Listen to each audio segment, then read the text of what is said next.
Hey, what's going on, everyone? It's David Palmer, the Leo King, and I am here with Sam Geppi, who's a great Vedic astrologer, good colleague, and great friend. We've done lots of interviews before, and there's a lot that's been going on here middle of 2019, and it's going to be great to get Sam Geppi's interpretations, and really, I can't wait to hear what he has to say. How you doing today, Sam?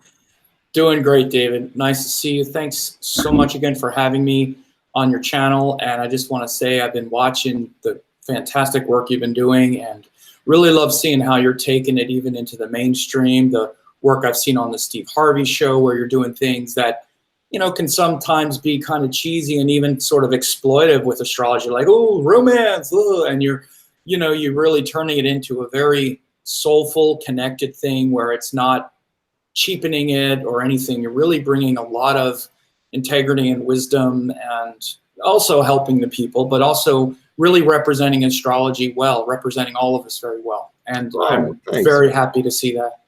Well, I mean, you've been doing great stuff, especially because this has been an intense time for people, and you're always there. That's one of the things that it is. And you're bringing a lot of really ancient wisdom.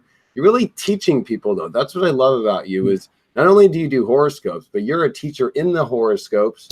And so it's like you're getting both sides always with you, Oh, thanks. There's a lot of astrologers that do horoscopes or like, okay, this is what's happening. You like break things down so much that it's like here, and this is why, and then here, this is actually what this means, and this is where it comes from, and this is where it goes, and this is how it happens. So you kind of are a whole entire, like all in one package. Dude, thanks. I appreciate that. It's really funny because sometimes, I would say the complaints that I get are, I tuned in to see this, and now you're going off subject again and going off on this tangent. Will you stick to this? Just kind of laugh. It's like, that's what some people call just getting off the subject. Like, give me the horoscope. Tell me whether it's good or bad, and stop all this stuff. It's like that's just the way I work. So you got to love it or leave it. We all just got to be ourselves, right? Yeah, and I think that's what's so great about you. And I appreciate that. Thank you. Really what formed this conversation is there was a lot of things that you wanted to talk about with me, especially there's some eclipses coming up, and there's definitely a lot of intensity, I think, in both systems, Western and Eastern, that are both pointing to this being a really big turning point. And I'd love to get the Eastern point of view here from you because, there's a lot with these nakshatras and stuff that, frankly, that's not what I really understand. And yeah, that's not that I don't understand them; it's that I don't know them. I'm not. Well, it's a whole different tradition, and that's what when I said that I would like to talk, it would be because to add that sort of nuance, maybe that your regular, viewers don't really get, because it is a whole other sort of world. And the nakshatras are the stars in Vedic astrology. There's a 27-fold zodiac that exists behind the 12 zodiac signs in Indian culture and Indian astrology, and it goes back into the earliest books known to mankind, the Vedas. The Vedas were really based on, it's really cosmology. The first application of astrology was certainly not natal charts or anything like that. It was cosmology, particularly in India, where you had 27 portions, and also Babylon. The sky was broken down into 27 portions, and it was basically the matrix of God and the way that we would bring the energy of the gods down to the earth, the divination, so that we knew when to perform ceremonies, we knew when to do things, and each section of the sky is actually related to a very specific power. And those powers are represented by the nakshatras and the gods that are connected with them. And by the way, this works across cultures. I've done a lot of cross comparison. This is also similar to even in Western mythology and whatnot, but also particularly in the Mayan culture where they had a similar cosmology. All of their creation myths and whatnot, all of the stories that align with their cosmology are the same energies that they were doing in India. They use different symbols because their culture was different, but it's the same energy. So it's a universal matrix. The universe itself is the universal matrix, right?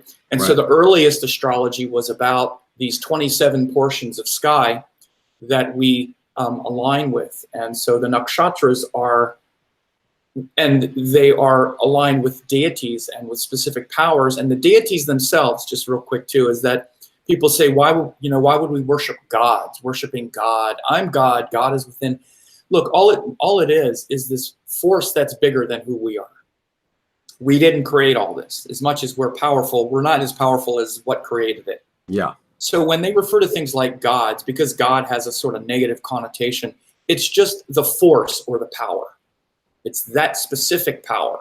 And so they sort of anthropomorphize or make it, like human. They sort of humanize it in the form of a god so that we can connect our mind with it.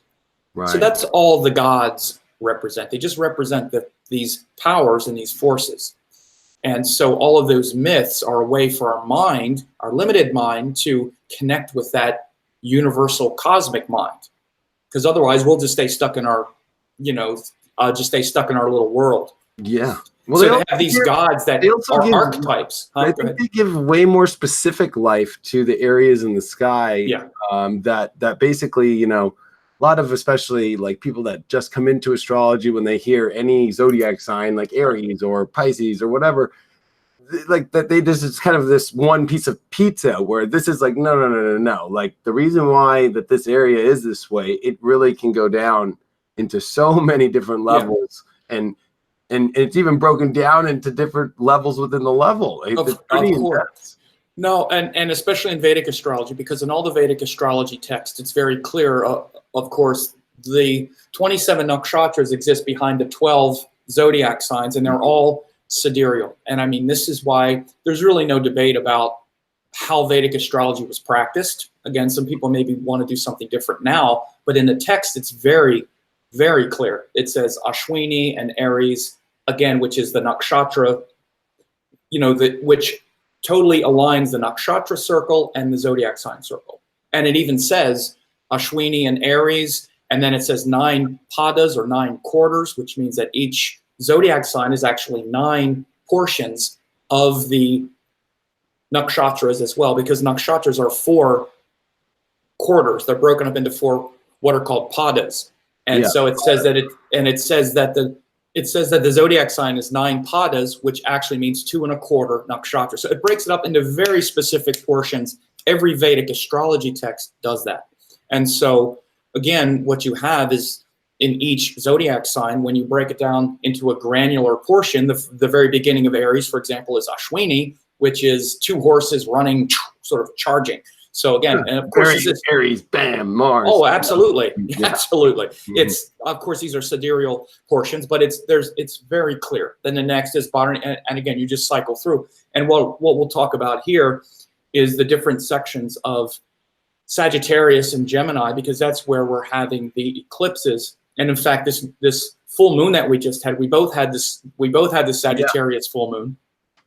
It was probably around 25 Sagittarius in tropical. Yeah, because it was about 1 degree in sidereal. And for example, that's in the section of sky called Mula. It's the nakshatra is actually called Mula, which actually means root. And so the first section of Sagittarius, sidereal Sagittarius, is where we root, or where we uproot. We pull out by the roots the darkness and the stress and the fear and the worry after Scorpio, because Scorpio is where we have to face our imagined fears and stresses and vulnerabilities. So we have to go through that in Scorpio. Then the first section of Sagittarius is called Mula, where then we pull out by the roots and plant new seeds of truth and wisdom and guidance. That's the first section. So the very beginning of Sagittarius is very transformative and very disruptive. And again, if you look at this astronomically, this is the galactic plane. Right. This is the plane of the galaxy. And again, that's universal. It's just that now the plane of the galaxy tropically is about 26 Sagittarius. Right. And in India and in sidereal, it's about 0 Capricorn actually in tropical, and in Vedic it's about 6. That's a funny conversation we could totally get into, because I'm much more of a 0 Capricorn, 29 Sag, like person in the tropical. A lot of people go Right. to 26, but I'm much more No, that. but the nakshatra that's there, regardless, and in every culture is called mula. And again, it's where we uproot. That's and astronomically, it's not a debate. That's the section of the sky, whether it's 6 Sagittarius or sidereal or 0 Capricorn tropical. It's astronomically, that's what we're looking at. And so the opposite side of that is a nakshatra called Ardra, which literally comes from the name for Lord Shiva called Rudra. And this is the other very transformative section of the zodiac. So the plane of the galaxy itself is very disruptive and transformative. And in fact, if the heliosphere of the sun was not protecting our solar system, the energy from the plane of the galaxy would obliterate life on Earth. So the sun is not just giving light, it actually protects the entire solar system with what's called the heliosphere. Right. And then the heliopause comes after, which ironically enough, Voyager 1 and then now just Voyager 2 just left or came into that heliopause space. And I've seen you do some updates on that. Yeah. Where you're like, hey, man, this is weird. We just went beyond even the heliosphere. Yeah. So when I said before about even like the Mayans and whatnot, they said the same thing about this section of the zodiac. They called it the Dark Rift. This is called the Dark Rift. And in their mythology, what happens is the jaguar paddler, which is the sun, which is their sort of creation myth, he disappears and drowns and sort of disappears in the Dark Rift and then comes up on the other side. So it shows the danger of the plane of the galaxy. So right now, all of this recent full moon that we just had it right on Mula, right in this very transformative section. And the mythology here is related mainly to the goddess Kali and her husband, you would say, Lord Shiva, in the form of Rudra, which is the very fierce form of Shiva, who is the destroyer, the transformer, the one who literally comes and even sort of hunts you and sort of takes your body to the other domain, literally sort of kills you. And again, I don't like to use it like that because we're attached to the body. We think the body dies. That's not really the mythology.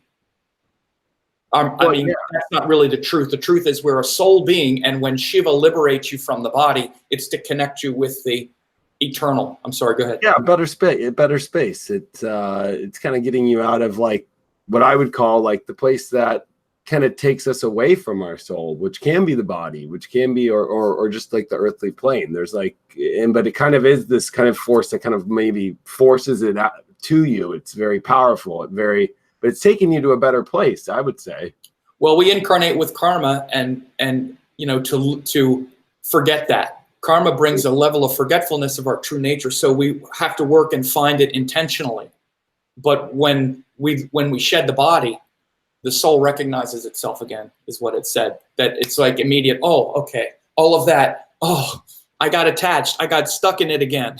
And then we keep coming back to try to reclaim the soul's wisdom in the body, in form. Yeah. So this section of the zodiac, and again, this is where the plane of the galaxy runs. It's the whole crucible around which that becomes urgent and fierce, and this is why there's so much destruction in this area of the zodiac. The Ardra Mula section of the zodiac is where it's the most destructive and transformative, because again, it's where life is regenerating. Like for instance, 9/11 happened when there were important planets there. Tsunamis, natural disasters, a lot of it happened along this axis. And so on the Sagittarius and the Mula section, again, that's related to the goddess Kali, who is the female version of Shiva, who comes in the masculine version. He has the trident and he comes to sort of take away the body and also destroy our mental preconceptions. He's the destroyer, which is mainly destroying our mind all the time.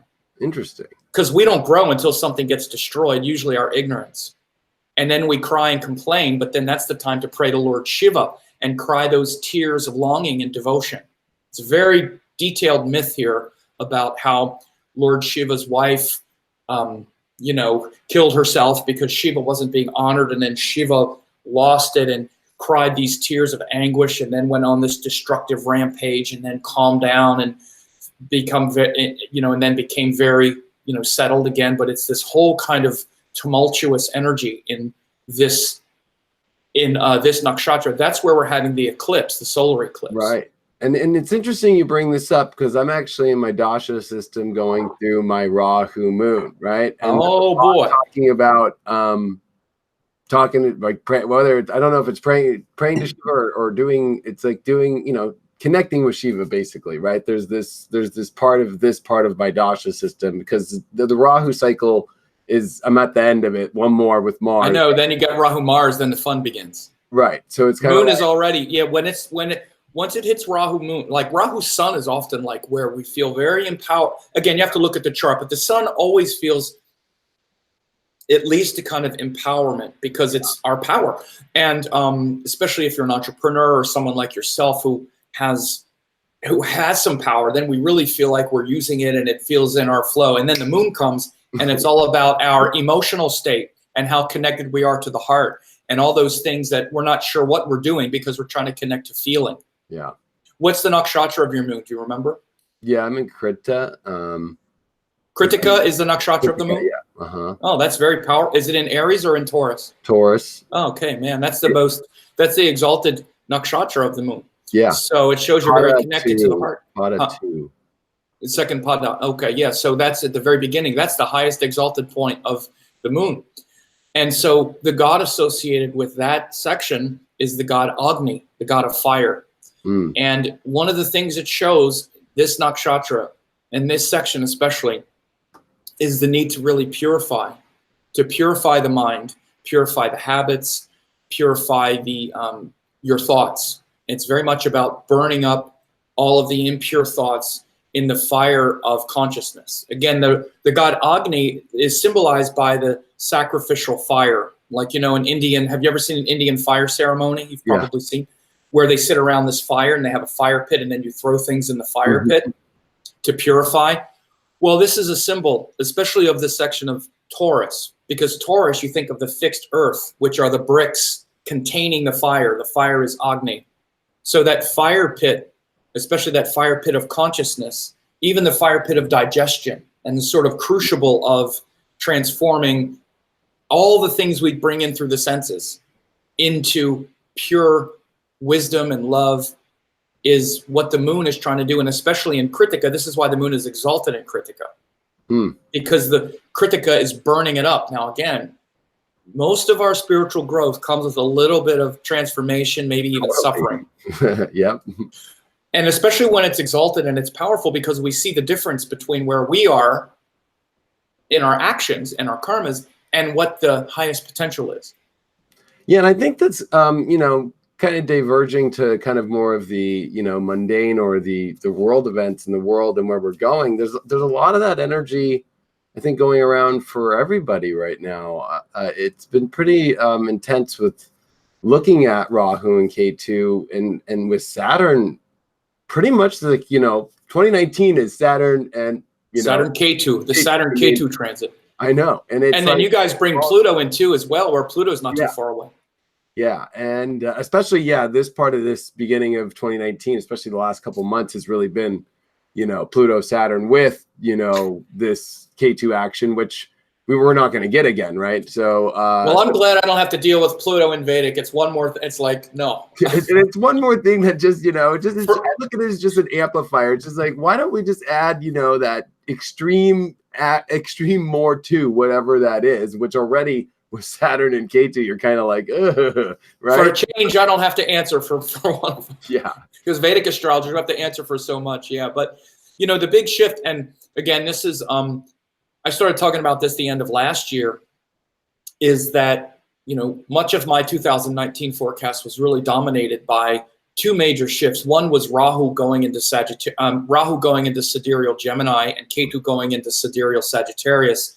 That happened March 23rd. Mm-hmm. So at the end of March, we had this big shift. Again, wherever Rahu is the north node, we're conquering a lot of new territory at that time. It had just gone through, when Rahu went through Cancer, this is when we had the whole Me Too movement started, and a lot of women's liberation kind of stuff, even around the world, really began. It didn't begin, but I mean, just look at how explosive and transformative the Me Too thing was. Is it now? All people getting brought down right after Rahu went into Cancer. Yeah. So what that nakshatra is from what? It's from the beginning of Cancer, and then it goes to what? How many degrees? Like 16 degrees, or is it? Well, the nakshatras are 13 degrees and 20 minutes. So what is the nakshatra that's there that it left in Cancer right there? So the last one, so the first degree of Cancer and the last degrees of Gemini is a nakshatra called Punarvasu, which means return of the light. Interesting. Yeah, but I'll talk about that in a sec. But the one thing that I'm saying is that the big shift, like we were just talking about general shifts, that I really noticed was when Rahu left Cancer and we left that whole and again, Cancer is about emotions, connecting to the heart, being sensitive to women's issues and others, which I said when Rahu was about to go into Cancer, I said that's going to be really big for the next year and a half. And right when it started is when we had all the Me Too stuff began and this kind of thing. Then I predicted, I said, when Rahu leaves Cancer and goes into Gemini, we're going to see all of these exposures and disclosures around what we would call like the fake news and all of the kind of fact-free world that we live in now with all the spin and the hyperbole. We're going to start seeing the facts come out, the facts, the truth, Gemini stuff. And Gemini opposite Sagittarius, where Sagittarius is where we have these beliefs already. We already believe something. And again, some of them are spiritual beliefs, political beliefs, social beliefs, beliefs about our relationships. Wherever Sagittarius is, we have a lot of beliefs. And Gemini is opposite those beliefs. This is just a general archetype where Gemini is always opposite that, saying, yeah, but what about this? Yeah, but what about that? But this is just blind faith. What about this information that you haven't thought of yet? Well, and it comes before Sag, right? Like we kind of even base our beliefs off facts that we... Well, we're supposed to. Yeah. But think of how many people's beliefs are not based on fact at all. Yeah, that's true. So these two keep each other in check, just like every opposition. The oppositions create a sort of harmonic tension that helps one to complete the other. Just like Sagittarius helps to complete Gemini, because Gemini can just be about a bunch of stimulation that's not connected to any higher principle. So that's how Sagittarius helps Gemini actually become wise, not just stimulated. Yeah. So it's this kind of harmonic balance between Gemini and Sagittarius that's so powerful right now, where we're questioning all of our beliefs. And usually wherever the Rahu is, the north end of the node is much more active, because it's really challenging where Ketu is, because where we feel like we've already been there and done that. So we kind of feel like all the stuff we believe is true. Otherwise, we wouldn't believe it. So we kind of feel like we already have our beliefs intact. But then Rahu in Gemini comes and says, oh, really? Really? How's those beliefs working for you? And questions all of it. So our paradigms are really getting shifted around our worldview right now so much. That's what all the transformation that I see is about. Everybody's worldview is shifting, whether you're, let's say, politically Democrat or Republican or this or that. We're seeing all the hypocrisy in all of it. We're seeing all of it being questioned. All of our worldviews and paradigms getting shifted, because Rahu in Gemini is saying, nothing you believe is real. None of it's actually real. It's just something you believe, but you're not in control of any of this anyway. So what do you really know? Yeah, and it's interesting because looking at how much information and data, but I've always looked at that K2 aspect too. Is kind of, some people can get lost in the illusion element where K2 is, right? Like it can get stuck in that space as well. Like they can just only be going off that one position, which is interesting that it's in Sagittarius now. And there's just people that are just sticking to the belief all the way. Won't even look at fact. Well, that's the like zero. I'm not going there. Sorry, I'm already all in. Well, this is what I'm saying. I'm not saying people are getting the higher quality of it and actually questioning their beliefs. It's creating this schism, this polarity, because especially just K2 in Sagittarius would do that. But K2 Saturn, or just Saturn in Sagittarius would do that. And Saturn has been in Sagittarius sidereally since early 2017. Yeah. So Saturn has been going through Sagittarius since January 2017. Now it links up with K2. Now we have all the reason in the world to cling totally to our beliefs. And I don't care what the world is saying. I don't care what comes out. I ain't giving it up. That's the stress. The stress is that part. The stress comes from the K2 Saturn as much as anything. Yeah. Particularly now that Mars has also joined Rahu, which is saying, man, blow this thing up, blow this car up, and look at what's going on. K2 Saturn and Sag is still like saying, no, man, I'm riding it out to the end, baby. Yeah, it's kind of, and that's what's been interesting within this last week, because is Mars, right, and Saturn in opposition on these access points of these nodes. And I think what's been very powerful about it is, I mean, it's not like it's an eclipse of these planets, right? But if there were the luminaries, the sun and the moon in these positions, we would have a lunar eclipse. Well, they're getting it. No, but they are getting eclipsed. And again, the reason the Rahu is so important is because it shows when we're having the eclipses. So the eclipse that's happening on July 2nd is we have this eclipse. Now, Mars will have moved into sidereal Cancer by that point. So will Mercury, but we're going to have Sun, Moon, and Rahu all in that Nakshatra Ardra, which is ruled by Lord Shiva, that transformative, destructive, blow it all up Nakshatra. That's where we're having the eclipse. Yeah, wonderful. This is what I'm saying. Yeah. And then the lunar eclipse that's coming 2 weeks later is happening very close to Saturn K2. It's happening right on Saturn K2 in your system as well. And Pluto, it's probably happening right on Pluto, right? Yeah, it's very intense. Right on it. So this is what this is the thing I always make sure people know about the nodes, is they're always sitting there doing what they're doing because they're literally the harmonic convergence point between the orbits of the sun, moon, and earth. They're always there. And that vibrational frequency vortex, spot is always there. Those, those two spots are always there, kind of like a magnetic field. Just because you don't see it doesn't mean it's there. You just need to get something close to it, and then the magnetic field will grab it. But it's always there. Well, it really is our compass, I would say, for being astrologers, as far as if there are events happening in these spaces, it's even more intense. It's like the universe is saying, like, pay a little bit more attention. If it's because it's exactly on the line of the compass, like, it's pretty intense. And that's the reason, because again, the three bodies that create life primarily are sun, moon, and earth. The sun is the soul and the what's called the supreme self, the Paramatman, the universal self. The moon is what's called the Jiva Atman, or the separate self that goes with us from lifetime to lifetime and holds all of our karmas. And the earth is where our body is. We've incarnated on the earth. We have a sun and moon body that's not related to the earth, that exists in the dream state and in between life state. Our soul is somewhere else, but we incarnate on the earth, and then we have the karma here, and it takes the earth to make the lunar node, because sun and moon exist. It doesn't become the lunar node until you bring in the orbit of the earth. Then these orbits of these three bodies, sun, moon, and earth, the ones that create body, mind, and soul, body, earth, mind, moon, soul, sun, they have this harmonic convergence point, which is called the north and south nodes. Yeah. And they're always there. But the reason eclipses are so powerful is those are the moments when the node reveals itself. We actually see it. We see, the shadow come.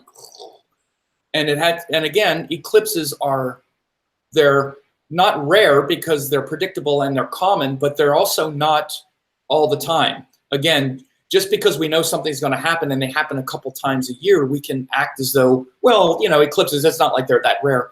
The time allotted for an eclipse might be maybe one day out of the year, one of the luminaries are eclipsed. So it's not that often.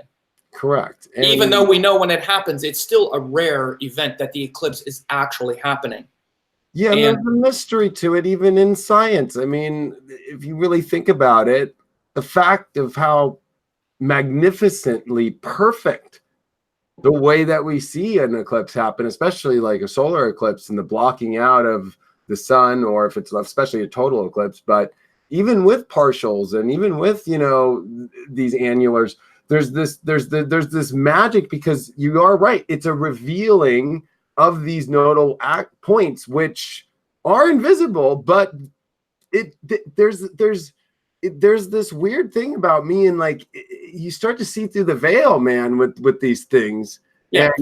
And they're very crucial, especially because everything seems to be happening during eclipse times, especially, I don't know what it is, this last, being alive in today's world, there's more going on than ever during these periods right now. Like, so it's not just, I would say, just, you know, a normal eclipse all the time lately. It's been pretty intense stuff. And yeah, I mean, that's what happens is, again, those points are always there, and they're always waiting for the three luminaries to line up. Again, astrology is time. It's all these cycles of time, and they're in no hurry. And eventually, now it all lines up. Boom. And I'll tell you the thing that you're mentioning right now. I don't know if you've ever heard me explain this. I explain it in my book, Yoga and Vedic Astrology. And I've been teaching this since I've been teaching astrology. Is the reason, especially with, as you mentioned, the solar eclipse, people just do not understand the everyday miracle that the disk of the sun and the disk of the moon from where we're standing appear to be exactly the same size. So much so that one fits right inside the other one perfectly, even though these are two objects that have nothing to do with each other. One is a rock moving around the earth, and the other is this great big ball of fire at the middle that we're moving around. So why is it that this lines up? And the easy way to understand it is also based on the sacred number 108 in Indian energetics. You know, there's 108 distances of the moon between us and the moon. You could fit 108 moons between us and the moon, and 108 suns between us and the sun. So the diameter of the sun equals 108 sun diameters between us, and the diameter of the moon equals 108 diameters. So when you put them together from where we're standing, of course, all of this is from our vantage point. Right. So this length equals diameter times 108 would be the equation. And that's why this perfect architecture exists. And it didn't always exist, because the moon is slipping out of its orbit about 1.5 inches every year or something like that. We're now in this cycle that we're living in now. And in fact, for the last 200,000 or 300,000 years, which is the age of human beings on Earth, the sun, moon, and Earth have been in this perfect harmonic alignment. And they're not always going to be. The next couple 100,000 years, the moon is going to keep slipping further and further out.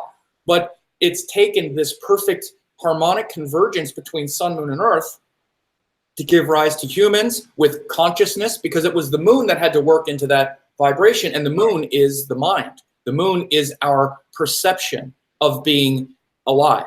This is what this is how we experience the moon. Mind. It's, you know, I think the Western astrologers just always connect moon as an emotion, but it's like, it's an emotional mind. It's a spiritual mind. It's a very much more connected mind. Yeah. Yeah. And again, the moon is to the emotions like the ocean is to the waves. I should say the mind is to the emotions, or the heart is to emotions like the ocean is to waves. Because emotions are just the surface of the heart. It's just the surface of that pure love in our heart. And our connection to the life force is pure. It's pure love, innocent, pure love. And we experience it through the agency of the emotions on the surface. But because we live on the surface of life and getting triggered moment to moment, we live on the surface of the mind and the heart as well through this agency of emotion. This is why we need to meditate. This is all meditation is about. Meditation is just a way for us to go deeper into our heart, rather than getting knocked around up and down on the surface of the heart through emotions and just being emotional about everything. You direct that same energy inward towards stillness, silence, and peace. This is why you have things like yoga and practices that channel that same energy and just bring it inward. And then you sink down into the depth of the heart where there's not all this triggering. So this is the foundation of all Indian mysticism, and even the astrology. It's all sort of plugged into that lineage. And the yogis also connected to the astrology based out, you know, the whole thing with yoga today is it's turned into, especially here, you know, you and I are Californians, right? Like, it's like kind of like, I saw drunk yoga recently and I was just like, oh, wow. It's like, you know, or it's turning into the next, like, just fitness craze where it's much more like there's different positions based upon astrological cycles and different cycles in life. Like it's not just kind of like do the same thing every day. You know what I mean? Yeah. And you know, the other thing that's really interesting about the moon in the Western and Eastern sense, and yes, for sure, I'm always, you know, because I do a lot of teaching in my certification courses and whatnot, and a lot of people have come from studying the West. And again, that whole thing about moon is emotions. It's not just that moon is emotions. It's that the heart is literally emotions. Like that's the potential. It's very hard to even get people to see, no, that's just the surface. It's not the potential. The potential is that pure love in your heart that doesn't have a goal, that doesn't feel stressed because it's not getting what it wants, or triggered because this one likes you, this one doesn't, and all that stuff that we're used to experiencing through the heart. But it's interesting to see how in the West, this is how we describe the heart and our sort of capacity for love. Even love is considered some emotional experience. In the East, it's very different. The moon and the heart are considered literally like the pot of nectar and ambrosia and ecstasy and soma, and it's the well of pure devotion and love, and it's known that the emotions are the aberration. The emotions are what really confuses us and really tricks us, and that's what our karma is. Our karma is seeing life beyond all of the surface triggering of emotions and to connect to that deeper heart. And again, it's not even it's actually the heart. And again, it's even hard to say in the West because we think the heart is emotions.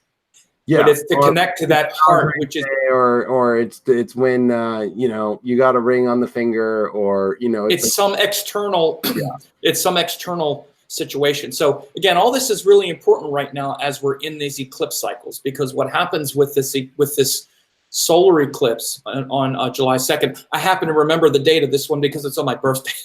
Yeah, how powerful is that for you? I mean, bam, kaboom, right? Birthday. I had my son in Ardra, so birthday is a big deal. Like always, it's very powerful. Yeah. So, and I have my son in that, obviously, because I have my son in that same nakshatra of Ardra. So that like Shiva stuff is really, it's always been very powerful in my mind. And just tell you one thing: wherever that nakshatra is of the sun, often we have a lot of affinity for that deity. Mm. So you find what nakshatra your son is in. Do you know what nakshatra your son is in? Yeah, mine's in it's 7 Cancer and okay, so that's Pushya. That's Pushya. So you feel very much like you want to nurture and feed. And the deity there is Brihaspati, who is the guru, who's the teacher, and he's trying to teach the pure teachings. Yeah. Regardless of what else is going on, wanting to keep it real. And it's very much about divine motherhood or divine fatherhood and just wanting to nurture others. So as much as you might be this other kind of, and it's remarkable how much that comes through in your nature, even though it might seem like totally it like it's my Maga ascendant that kind of fools people, but underneath, and you're very transparent in that regard. It's very clear that underneath it all, you're actually Brihaspati, who is the great teacher of the gods, the one who wants to stand for higher teaching, even like the way you praise me because I'm a teacher, right? You recognize teachings and leading in that regard. So that story, you might look into it, but he's called Brihaspati.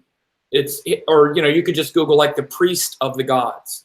That story and the stories around that would be very powerful for you. I always tell people this is the power of that myth, because we're living our life on earth. And those myths really connect our mind to something that's higher. Well, I'm going to let you in on a secret, Sam. So that a lot of people don't know. So of course, I'm going to know it now. Astrologer. I'm always out doing Western horoscopes. I connect a lot of different Eastern philosophies too. But in my private life, right now, I'm really into Vedic astrology. That's what I'm doing. That's why I'm like following my Mahadasha cycles. I'm looking up all of these nakshatras of my own and other people and figuring out this whole system, because not to sound like we ever know fully about any system, but I pretty much reached a space in Western where it was like, I mean, I'm going, even far as connecting with the Voyager missions in Western and all these kind of weird things, right? So it's kind of like, for me in my own personal space right now, in my own personal soul growth, especially 2019 for me, when I actually it was a year ago now when you and I were at UAC and we did an interview, and me and Kapil did an interview. We were talking, and I was talking with Kapil, and I was talking with Joni Patri, and it was just kind of like, I need to kind of just go more into this space, because some of the things that I was being told at UAC, I was just like, I need to look deeper into this. You know what I mean? Yeah, you definitely have a chart, especially Magha is related to the Pitris of the divine ancestors.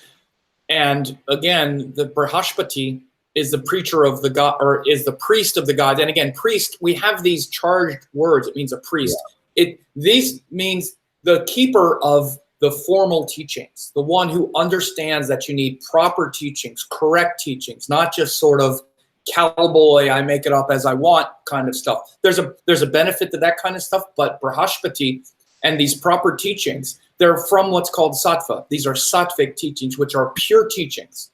And again, some people really recognize the need for that, for those pure teachings. And when people have a lot of planets, and they have important planets in those sattvic signs, which Leo and Cancer are sattvic signs. They're motivated by purity and higher knowledge. The other ones are Sagittarius and Pisces are also sattvic. But they're really connected to proper teachings from the gurus, from the ancient lineages, and the need and the recognition that those are authoritative and in many ways more valuable because they're the foundation of whatever we might do. And we can do different things. Those pure teachings are extremely malleable. You can apply them in all areas. But if we don't know them yet, it's going to feel like there's a lack.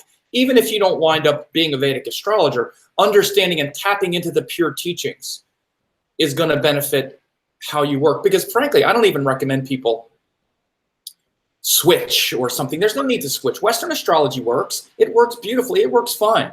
But the thing that is lacking is that connection to a divine lineage and heritage that's unbroken back into the mists of time. We know the history of Western astrology started in Greece after Babylon. It kind of got decimated. It got reconstituted in Persia, re-imported back into Europe.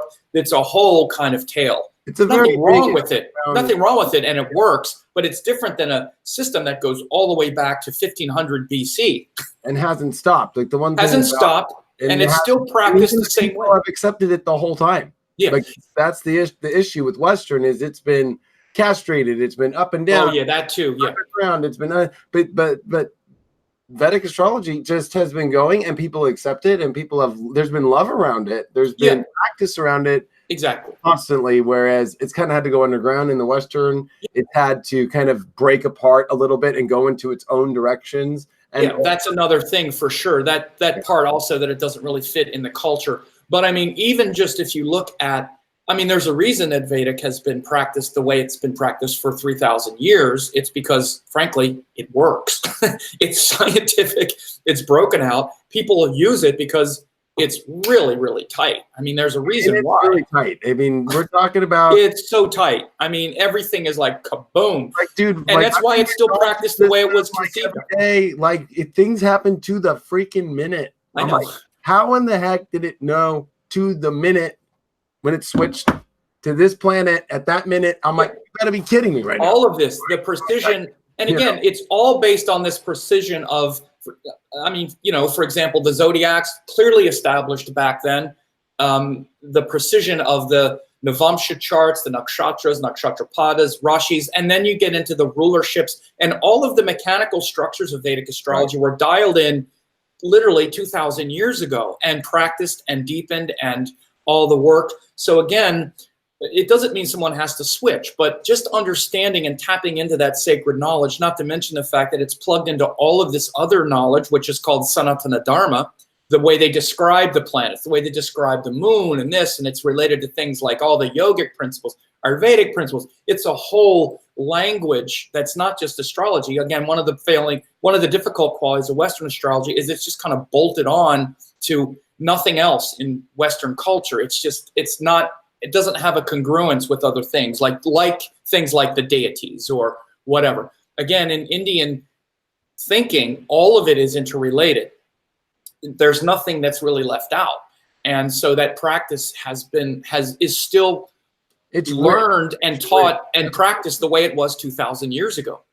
Yeah, it's rich, not meaning, of course, wealth rich. It's right. It's rich in knowledge, and its nutrients is there. There's a lot of nutrients in the soil with Vedic, whereas in Western, it's been kind of moved from pot to pot to pot constantly. And not saying it's not strong, but it's just doesn't have, you know, a lot of the information that is passed. I mean, even look at the Bible. I mean, not to call out the Bible or anything, but that was story that was passed on to this person, and then kind of, you know, things get kind of diluted when it's like that, when it doesn't have a full solid home. Yeah. And, you know, and I think in Western astrology, it really is kind of the astrologer creating the viewpoints, if that makes sense. There's definitely much more of that. But here's the way I see it, is that the two systems developed. And the big convergence happened in the 9th century when the Babylonians switched to the tropical zodiac. And then that was re-imported back into Europe. And then for many reasons, that started to be developed. And then modern Western astrology developed around all of that. And again, I think it works. I know why it works really well. There's a lot of advancements, especially in a lot of the astronomy and a lot of the scientific things that advanced in Europe was brought into the astrology itself. And all of the new, you know, systems that have you know, become modern Western astrology, to me, they work great. I have Western astrologers look and they nail it, man. They dial in stuff that a lot of Vedic astrologers don't, because they use their system and they love their system. And to me, that's the most important thing. Yeah. That's the most important thing, because the universe itself is big enough to accommodate anyone's love. If you love something and you really love those symbols, especially the outer planets and, you know, the progressions and the yods and the intercepted, whatever it is that you're doing in Western astrology, and you really love it and your heart and mind really resonate with that language, you're going to be a master at that. And, you know, that's okay. It's fine. It's not a contest. But it still doesn't mean that it has a connection to those other things. So what I was saying is, someone who has a chart like yours, the real benefit isn't necessarily that you would switch and convert, but the real benefit would be, and this is what I think you're longing for, you know, knowing what your chart is, it's just longing to understand that lineage and understand those pure teachings as well, because they do nothing but enhance what you would do 100%. In Western, especially once you bring in Nakshatras and stuff like that. Well, and that's why it's like having you on my channel. It's like, this is information that, you know, of course I want to bring it out to viewers, but there's a little bit of a selfishness there. I'm just kidding. You know, of course, wanting to know this information for all of us, because I feel that this point of these two malefics, right? Mars, Saturn, nodes, eclipses right before, these two major planets. I mean, especially in Vedic astrology, right?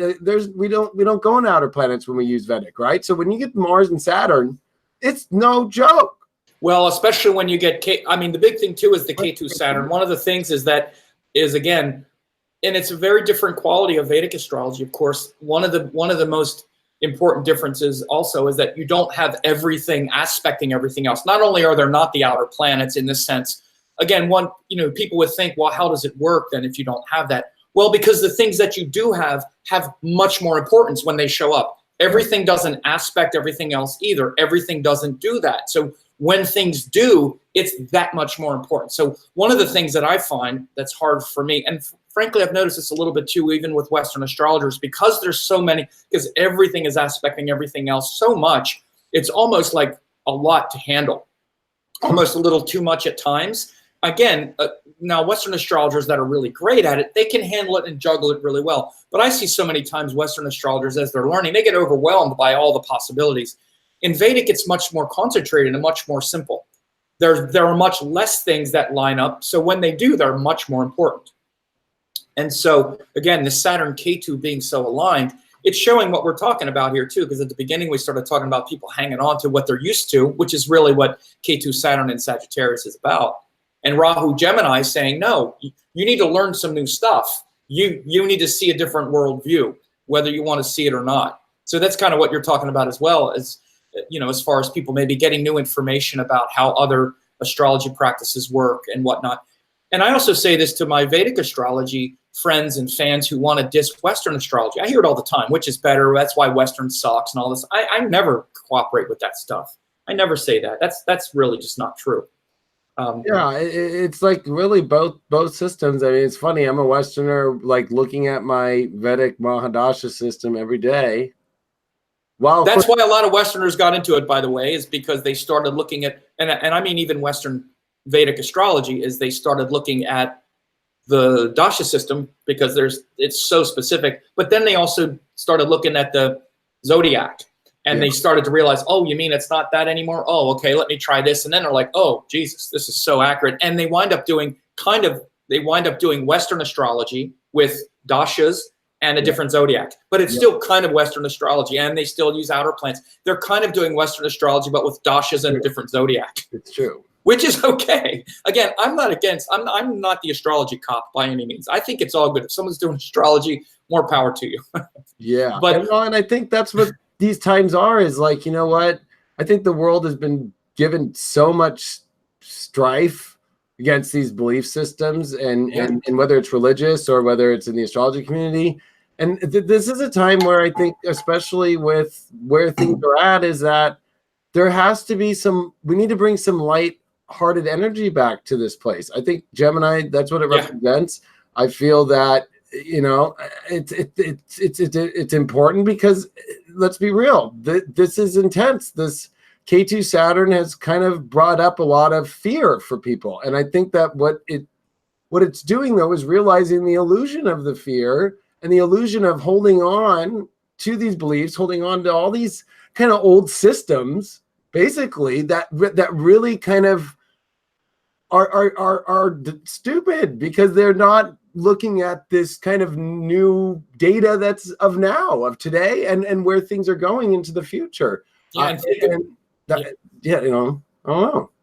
Yeah, and think about the world just in a general sense, even just, again, not to get specific about politics, but even just like the political systems and the old worn out monetary systems and structures that everybody's like, we now realize none of this crap is worth a damn. No. All of it, it's nothing but corruption, no matter who you're looking at. And again, it's on every side. I've always been, I'm not for any of it. I don't think this one's great or that one's great. All of it's corrupt. It's a horrible, corrupt system. But it's what we got right now. So a lot of the fear is what's next, what's going to replace it. And again, it's a legitimate fear, but things are getting blown up, and they're going to keep getting blown up. And again, right now we're in a cycle, this transformative cycle of the nodes in the near the plane of the galaxy. And it's going to be there for the next year and a half, because we have eclipses at the end of this year that's going to be just as transformative in Mula Nakshatra. So this solar eclipse is in Ardra Nakshatra. You always want to look at the solar eclipse, because that's the one that's really driving it. This solar eclipse is in Ardra, the one, ruled by Lord Shiva. The one at the end of the year is in Mula. The other one, right on the galactic core. You can look that up too, and it'll be like 0 Capricorn, or right near that. That's the other one. So this year, boy, we're getting eclipsed and blown up. So again, I have a question about the Shiva energy, especially in this area of Gemini. It's almost like, when I think of the political thing, it's almost like both sides are going to blow each other up, because that's what I'm seeing right now. We're seeing the depravity of both. We're seeing the depravity of both. So again, just to even get specific without getting one side or the other, you have people who, let's say, for example, let's even start with like the Democrats. Let's just be very specific. Like, you have constant ideas that, let's say that, Trump should be impeached. He should be impeached. He's done all this stuff, but we're not going to do it because it's not in our political best interests. Which again, it's like, if you're either doing what's right or not. Well, even right in the field right now for the perspective for a president, right? It's like they're putting up Joe Biden, which is like kind of more of the old thing, when there's also these, I would say that like pretty much the whole party wants to go a different direction, wants to do more exciting things, more things about really connecting to people. But it's almost like, let's just throw up the guy who we knew is polling better, and is comfortable and familiar. Right. I think somebody at CNN yesterday said, Joe Biden is giving me Jeb Bush acid reflux. I was like, or Hillary Clinton. Yeah. And so the whole system itself is being revealed. It should be revealed. And I think what's happening is we're going to see that, again, the depravity on both ends is going to be revealed. And it's because the system itself is broke. It's all based on money and the corruption in the culture, and in, like, if we're talking politics, just that all of them are on the take. The system is awash in politics, where corporations bribe politicians. None of it is for the people. it's just, we could go on and on, but this is what we're being challenged to see, and this is what's going to be changing. I think it's going to be a really, really tumultuous shift and change this year for the better eventually.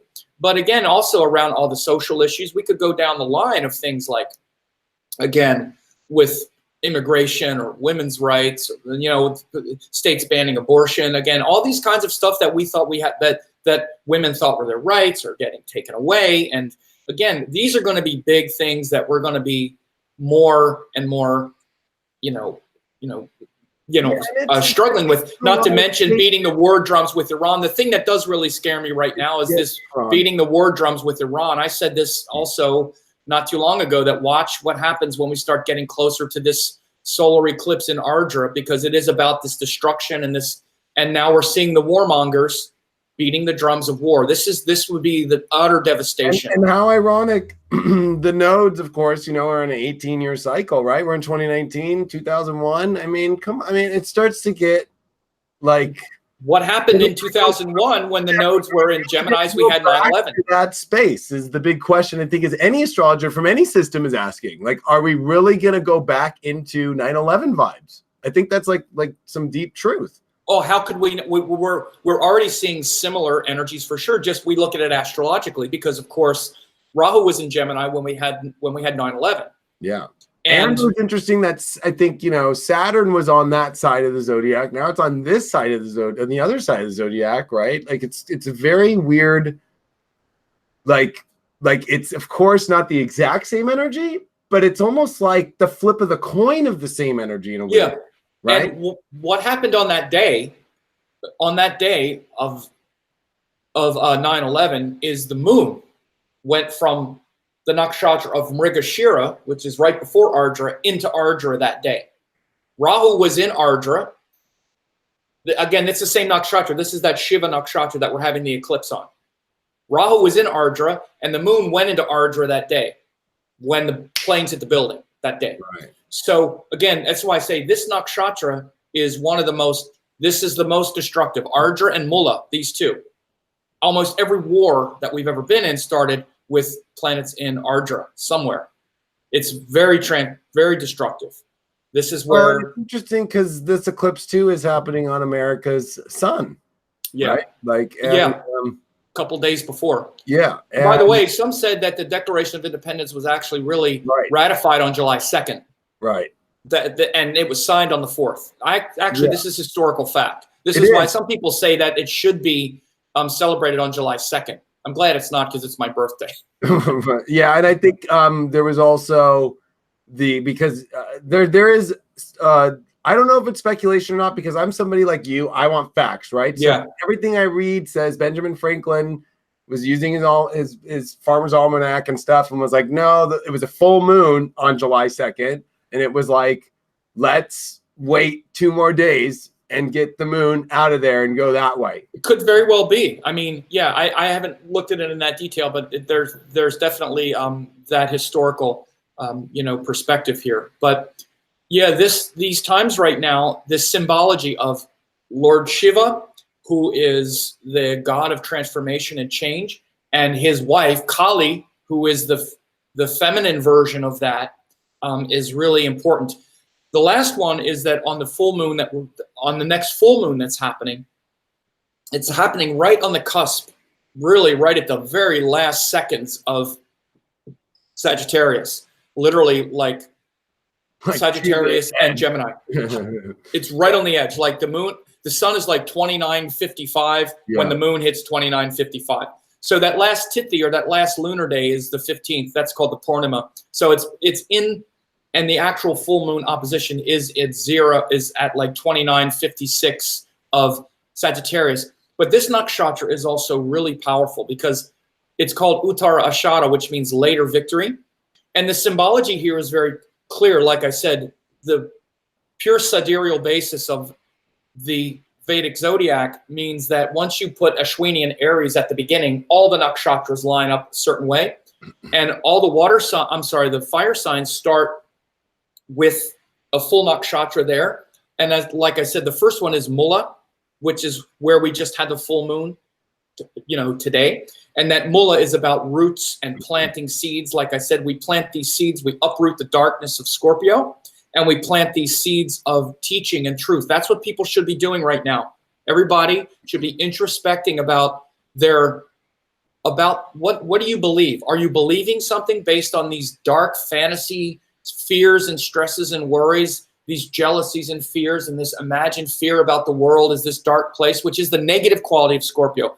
Are your fears and inspirations Sagittarius based on that? And if it is, Jupiter's there too, right, in Scorpio, right. Like kind of adding in the retrograde aspect. This, right. It's enhancing it. It can be. It can also be enhancing our connection. It can also be helping us seek higher wisdom in the face of those fears and vulnerabilities. This is the potential of Jupiter in Scorpio. It can magnify the negative, or it can take the energy of the negative and connect it to something pure, because Jupiter is a pure energy. It's why we want to study pure teachings, because Jupiter wants to connect us with something pure.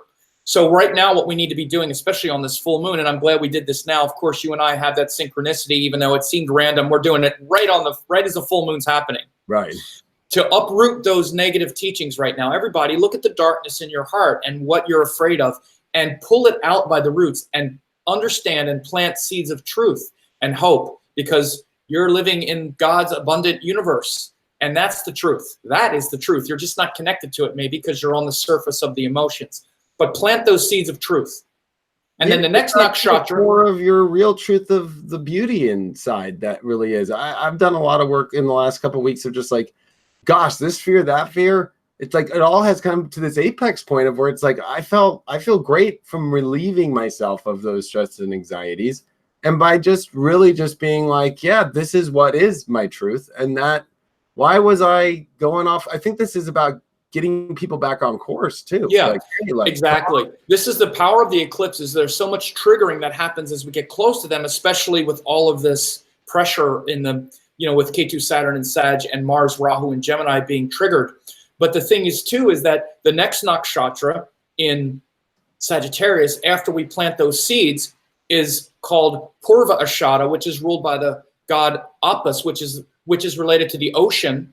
And ocean means devotion. So it's that part of Sagittarius that's very devotional, because this is why we believe blindly. We love our teachers. When there's love, love is blind on some level. And so this is why we find a teacher that we love, and we love those teachings, and that's beautiful. But sometimes we love teachings that are dark and impure. So it doesn't mean the teachings are good. Even though the love might be pure, the teachings might be impure. So you plant those seeds of truth and beauty and wisdom, then you nurture those teachings in the next nakshatra of Purva Ashada, so that you're devoted to good teachings. So devote yourself to pure teachings and understand God's grace.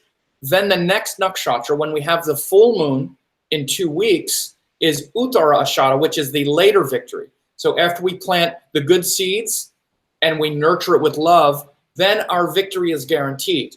Then we're aligned with pure teachings, and our victory over darkness and death is guaranteed.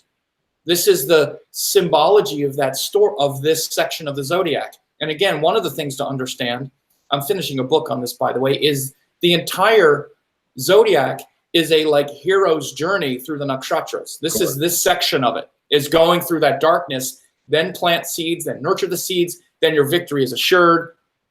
Then it goes in. And again, this is all where Sagittarius becomes Capricorn. Right. Because it's literally that section of the Zodiac. Go ahead. It reminds me of also how Jupiter, a lot of people, whether it's Western or Vedic, Jupiter is the great benefic, but it's like there is this, it's not just one day, here's Jupiter, boom, you're done. There is this kind of needing to really get to that. I would say how you describe that last nakshatra there is the great victory comes after you plant some seeds, after you make sure you're teaching you're pure and you're in a good devotional state. And what happens too, pays you off. It's like you just don't get paid off by Jupiter just because it's there. You know what I mean? Well, here's what happens. And here's what happens is, again, this is how you see the nakshatra scheme. Because the first pada of Uttarashada is in Sagittarius, the first section. And then the rest of it is in Capricorn, which means, okay, you got all these teachings. Now you need to do some damn work. And work through it, work on it. This is how Sagittarius becomes Capricorn. You want to understand the connection and the flow between Sagittarius and Capricorn, study Uttarashada Nakshatra. You want to understand the flow between Aries and Taurus, study Kritika Nakshatra. It's the nakshatra that's between these two signs. And again, once you break up the zodiacs and you're not using sidereal anymore, none of that works. And again, so of course this is why it works that way. It's why it was clearly described in every Vedic astrology chart. Yeah. And again, so this later victory is guaranteed. And again, when you look at the qualities of the nakshatra and the deity of the nakshatra, just like I told you, Kritika was ruled by Agni, which is between fire and earth. Mm-hmm. And Agni is the Vedic priest who has a fire ceremony. It couldn't be more literal. Yeah. And this nakshatra Uttarashada is ruled by what are called the Vishwadevas, which are the universal gods. Some of them are related to learning and being inspired. Others are related to hard work and practice. And those Vishwadevas, those universal gods, have to do with desire, pleasure, happiness, and also hard work, karma, dharma, kala, time. So taking your teachings and aligning your desires with pure teachings and then working on it. So again, you see these nakshatras are perfect symbols of the rashis or the signs that they inhabit. So it allows this very deep sort of mythos to happen even within the 12 zodiac signs. Yeah, and I think it's interesting looking at these eclipses. So we have this solar eclipse on July 2nd, but it's this lunar eclipse, which is really interesting to me because where it is happening is where Saturn will be pretty much here nearing the end of the year.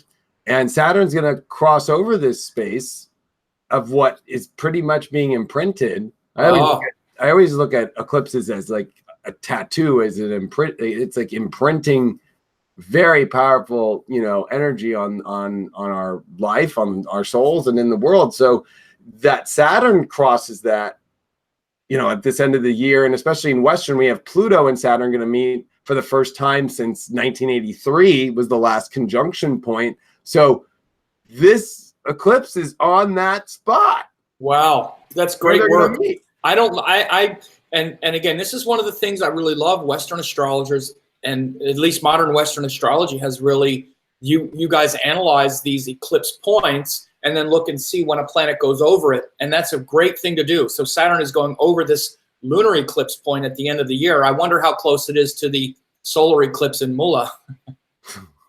It has to be not too far from it. It's not going to be too far. And that's the whole thing, is that there's something about, and I've been telling this to a lot of people that watch me about what I'm saying in the horoscopes, is the choices we make now are more important than we realize, because when we come to that zone 6 months from now in the next eclipse cycle, I'm calling it kind of like right now, the most beautiful doors are open to make great change and to reconnect with your true alignment, because you don't want to do that at the last second during the end of this year. It's going to be a pretty intense time, especially even in Vedic astrology with Saturn moving into Capricorn itself, right? In its home dignity, it's very intense. And then in even Vedic as well, in sidereal, Jupiter will be coming into its own home sign, right? This is going to be pretty intense.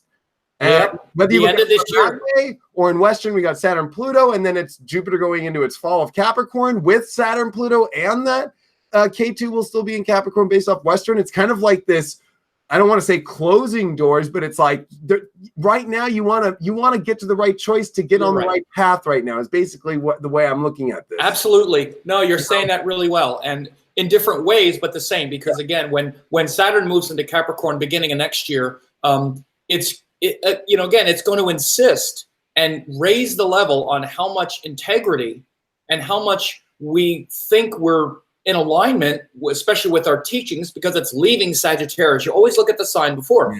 It's Saturn in Sagittarius has been how much are you putting into practice what you believe? And now it's saying, got to get real about that stuff, because when it goes into Capricorn, Saturn is going to now insist that you put it into practice, and you're going to bear the result of how much you are putting it into practice. So if you are, when Saturn goes into Capricorn, you benefit immensely. Of course. Because now you're in the heart, you're congruent with your teachings. Yeah. And if you're not, you suffer. And because with Saturn, especially in its home sign, you don't want to show up to that guy in that classroom unprepared or not within any, Jupiterian understanding and wisdom and devotion and planting the right seeds and and having that feeling of victory, because in Saturn it's work and it is a test of it. It's a stress test, like how we stress test different, you know, electronics or a computer, or we stress test anything in life today. The stress test comes right away of like, is this boat sound? I always look at Saturn as a boat, you know, it's like, can this boat really do it? Like, and if you're not prepared, it's not a fun kind of collecting of Saturn's way of dealing with things, you know what I mean? And especially you get really high on Jupiter, and Saturn kind of takes that high down and goes, okay, like that's great, wonderful, but time to do something. And there's a different high in Capricorn. It's definitely a slower growth, but it is the true integrity, and it gives you pretty much the ultimate payoff of actually doing something in this reality that's going to actually leave a mark. It's one thing to preach or to teach too, but it's imagine a teacher having students do the teaching, right? Like what actually happens with that. That's the great part of Capricorn, is like, I want to see what happens with it, you know, and that's powerful. Did we lose you? Might have lost him for a second. I come back in. Sam is at a hotel right now, which is cool because he's actually going. He's in LA. Are you back? Yeah, I'm back. Yeah. So anyway, yeah. So it's going to be pretty intense. I was just tell people that you were in LA. What you said. The last part of it kind of dropped off. Oh yeah, I was just saying that, like, you don't want to go mess around in Saturn world. With the, you know, Jupiter gives a great high of that victory and that positivity, but Saturn kind of brings it back down and goes, that's great, I love it, but what are you going to do with it? And and we don't want to go into that space at the end of this year into the beginning of 2020, especially in Chinese, right? We're going into the rat, which is the new cycle. It's a new cycle, and the rat is kind of harsh. You know, as far as like, you gotta go for what you gotta go for, and you gotta be smart with it, and you gotta know how to be nimble and figure shit out. And there is this why I associate the rat, especially as the winner, is in Vedic. I look at it from a Vedic point, and I look at it from a Western point. Jupiter in its home sign of Sag is always in the year of the rat. And what's interesting about that is it wins the race because it figures it out. It's very knowledgeable, but also in Western, it's Jupiter and Capricorn, which is kind of well, I'm going to win however I'm going to win, and I'm going to figure out whatever that way is, and I'm just going to like hop on this ox and convince him and be his GPS and then jump in front of him. Like, it's kind of, whoa, this is definitely the kind of last zone. I'm calling this the last pit stop before, holy cow. And we're moving in just 2020 alone. I mean, a whole nother decade. And this one, there's a lot of things. Jupiter and Saturn are meeting in 2020, even in Vedic, you know? So. Yeah. And just to add on that, very, very much the same thing you're saying. And what I'm telling people too is that, and you know, I do even in a lot of readings where I see people are going through some difficulty, especially any charts that I'm seeing where people have a lot of planets or they have a lot of net axis. I happen to have quite a bit there, but especially if people are getting really a lot of that Saturn K2 pressure right now, like they got natal planets there or ascendant there or moon there. I see people with health issues. I see people that if that's a really sensitive point in your chart, especially, and your dashas are lining up or something, it's intense right now, but there's a lot of healing that's coming. It's about as intense now as it's going to be, at least for the next, you know, maybe at least the next month and a half or two, but then they're going to start to separate. But again, by the end of this year and into early, a lot of grace and by the end of this year, Jupiter is going to sweep through, and then Saturn goes into Capricorn, and we can feel in our own, you know, feel the real power of those energies. Because anytime a planet is in its own sign, it's giving the highest quality of that. So Jupiter in Sagittarius is bringing the highest quality of the Sag energy and the Jupiter energy. Saturn in Capricorn is bringing the highest quality of that Capricorn and that Saturn energy. And ultimately, those are energies that allow us to be introspective, to ultimately make peace with whatever is in our life, to be mature. The greatness of Saturn is we stop being a baby and we grow up and face the truth and realize it's really not that bad. After all, the biggest problem was we were immature, not that there was anything really wrong. We were afraid to look at things. So again, this is what we need to be doing right now, is get our teachings in alignment. Get our teachings in alignment, be a grown up and an adult about these things. And even though it might not feel like we're putting it into practice, maybe we're just faking it till we make it. But fake it for a while then, at least, if that's what it is. Understand that your teachings aren't with your higher wisdom, and at least try them in Capricorn. It'll snap in and be much easier. Anybody who's going through a lot of hardship right now, and heartache, especially with these transits, again, hang in there for a few months, because the Saturn K2 is going to separate, and when Jupiter moves in early November in sidereal Sagittarius, we're going to have the Guru returning to his place, and Saturn is going to be in Capricorn as well. This is why I'm quite hopeful even for 2020. It includes elections and all that stuff, because you're going to have these two planets in good dignity. Yeah, and K2 and Jupiter are going to meet up too. Yeah, and again, the thing about the nodes is they take the point of view. I was about to tell you, the thing about the nodes more than anything else, you want to understand that their nature is per their rulers. First, it's per any planet they're joined, and the dignities of those rulerships and of those rulers and the nature of the planet. So again, this K2 Saturn is not really that helpful, because Saturn is not in its own sign. It's in a neutral dignity right now. It's actually friendly because Jupiter's next to it now, but it's not really that beneficial. And K2 is disrupting Saturn, if you want to look technically, as a house ruler, but even just taking the qualities of Saturn and magnifying them in a difficult way. And because Saturn isn't in its own sign, again, it's not that bad, but it's not really helping it very much. Jupiter comes in, now the ruler is there. Look, you want to understand that the nodes in general are just modifying forces. They modify in a specific way, but anytime the rulers are there, then the wisdom of what the node is trying to disrupt, it still disrupts it, but it disrupts it so that it's much easier for us to learn the lesson.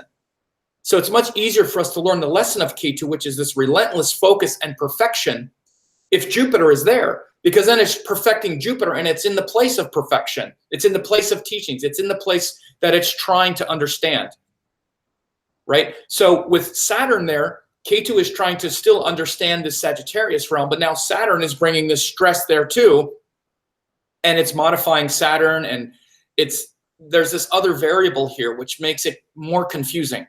So the biggest issues with the nodes are when they modify planets that they're joined, and they modify dignity of the planet and all that other stuff. So when you get the node with a planet that's in good dignity in a natal chart or whatever, basically when it's with its ruler is the best situation.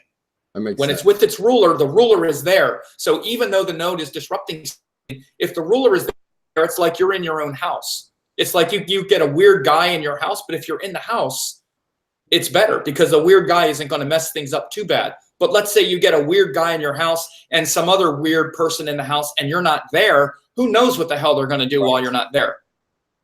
It makes a lot of sense. And it's really a good.